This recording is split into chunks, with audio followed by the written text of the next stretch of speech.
Assalamualaikum warahmatullahi wabarakatuh. Alhamdulillahilladzi an'amana bi ni'matil imani wal islam. Wa nusalli wa nusallim ala khairil anam. Sayyidina Muhammadin wa ala alihi wa sahbihi ajma'in, amma ba'du. Teman-teman yang dirahmati oleh Allah Subhanahu wa taala. Sebelum kita membahas materi hari ini, marilah kita dengarkan dengan seksama firman Allah Subhanahu wa taala. Allah Ta'ala berfirman di dalam Al-Quran surah Az-Zumar ayat 9. A'udzu billahi minasyaitonir rajim. Qul hal yastawil ladzina ya'lamun wal ladzina la ya'lamun? Katakanlah wahai Muhammad, apakah sama orang yang mengetahui, atau bisa kita katakan orang yang berilmu, dengan orang yang tidak berilmu? Allah Subhanahu wa taala dengan tegas membedakan antara orang yang berilmu dengan orang yang tidak berilmu. Bahkan Allah mengangkat derajat orang yang beriman dan berilmu ketimbang yang tidak. Allah Ta'ala berfirman, yarfa'illahu alladzina amanu minkum walladzina utul ilma darajat. Allah mengangkat derajat orang-orang beriman di antara kalian dan orang-orang yang diberikan ilmu beberapa tingkatan derajat. Siapakah orang yang berilmu yang dimaksud di dalam ayat ini? Di dalam kitab Ihya Ulumuddin, Imam Al-Ghazali membagi ilmu ke dalam dua kategori. Yang pertama, ilmu yang bersifat fardu ain, dan yang kedua, ilmu yang bersifat fardu kifayah. Tata cara dalam melaksanakan suatu ibadah, hal-hal yang menjadi penentu sah atau tidaknya ibadah yang kita lakukan, ataupun ilmu-ilmu yang mengarahkan kita kepada akidah yang lurus. Ilmu-ilmu inilah yang wajib untuk dipelajari oleh setiap muslim tanpa terkecuali. Fardu ain. Adapun ilmu yang bersifat fardu kifayah seperti ilmu umum, matematika, IPA dan sebagainya, jika sebagian orang telah mempelajarinya, maka sebagian yang lain tidak wajib untuk mempelajari ilmu tersebut. Namun demikian, sebagai catatan bagi kita, agama kita tidak mengakui adanya dikotomi antara ilmu syariat dengan ilmu pengetahuan umum. Keduanya saling mendukung dan sama-sama perlu untuk kita pelajari. Selagi keduanya dapat menjadikan kita semakin dekat dengan Allah Subhanahu wa taala. Namun begitu, dalam batasan-batasan tertentu, Islam seringkali menekankan betapa pentingnya mempelajari ilmu agama. Betapa pentingnya kita memahami ilmu-ilmu syariat.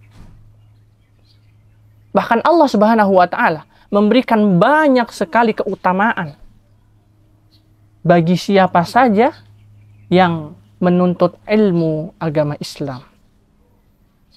Di dalam hadis Nabi Shallallahu Alaihi Wasallam dikatakan bahwa Allah memudahkan jalan bagi orang berilmu dan orang yang menuntut ilmu, jalan menuju surganya.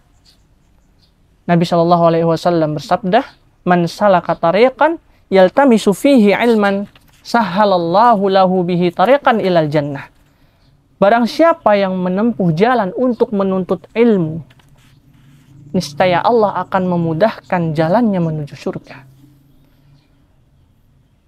Bahkan para malaikat dan seluruh makhluk yang ada di muka bumi ini, sampai ikan-ikan yang ada di lautan, akan meminta ampunan kepada Allah Subhanahu wa taala. Untuk siapa? Untuk orang-orang yang berilmu. Hal ini dibuktikan di dalam hadis Nabi Shallallahu Alaihi Wasallam.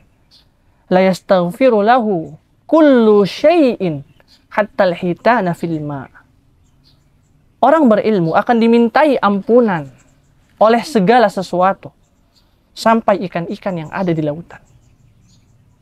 Tidak sampai di situ. Orang yang ahli ibadah, orang yang salatnya tepat waktu selalu, rajin salat sunnah, melaksanakan puasa, rajin bersedekah, orang ahli ibadah. Keutamaan yang dimiliki orang tersebut tidak melebihi keutamaan yang dimiliki oleh orang yang berilmu. Nabi Shallallahu Alaihi Wasallam bersabda, "Fadlul alimi alal abidi kafadlil qamari ala sairil kawakib." Keutamaan orang yang berilmu di atas orang yang ahli ibadah seperti keutamaan bulan purnama di atas bintang-bintang, seluruh bintang-bintang yang ada di angkasa. Subhanallah. Betapa besarnya keutamaan ilmu di sisi Allah Subhanahu wa ta'ala.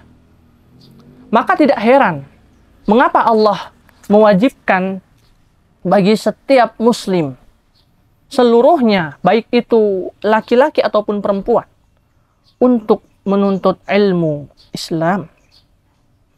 Bukan tanpa alasan. Allah ingin kita hamba-hambanya yang dicintai olehnya mendapatkan keutamaan-keutamaan yang telah Ia janjikan. Allah ingin kita mendapatkannya. Karena itu Allah mewajibkan ilmu, menuntut ilmu ini.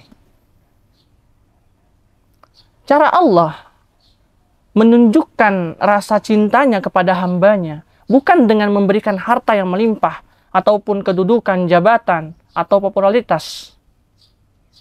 Melainkan cara Allah, jika kita benar-benar dicintai oleh Allah Subhanahu wa ta'ala, maka Allah akan memberikan pemahaman kepada kita tentang agama Islam. Nabi Shallallahu Alaihi Wasallam bersabda, "Man yuridillahu bihi khairan yufaqihu fiddin." Barang siapa yang Allah menginginkan kebaikan untuknya, maka Allah akan memahamkannya agama. Kita memohon kepada Allah Subhanahu wa ta'ala agar Allah senantiasa menjadikan kita termasuk golongan orang-orang yang mendapatkan kebaikan darinya, dan termasuk golongan orang-orang yang dicintai oleh Allah Subhanahu wa ta'ala. Mungkin hanya ini yang dapat kami sampaikan. Mohon maaf apabila ada kata-kata yang kurang berkenan di hati teman-teman semua. Wabillahi taufiq wal hidayah. Wa ridha wal inayah. Wassalamualaikum warahmatullahi wabarakatuh.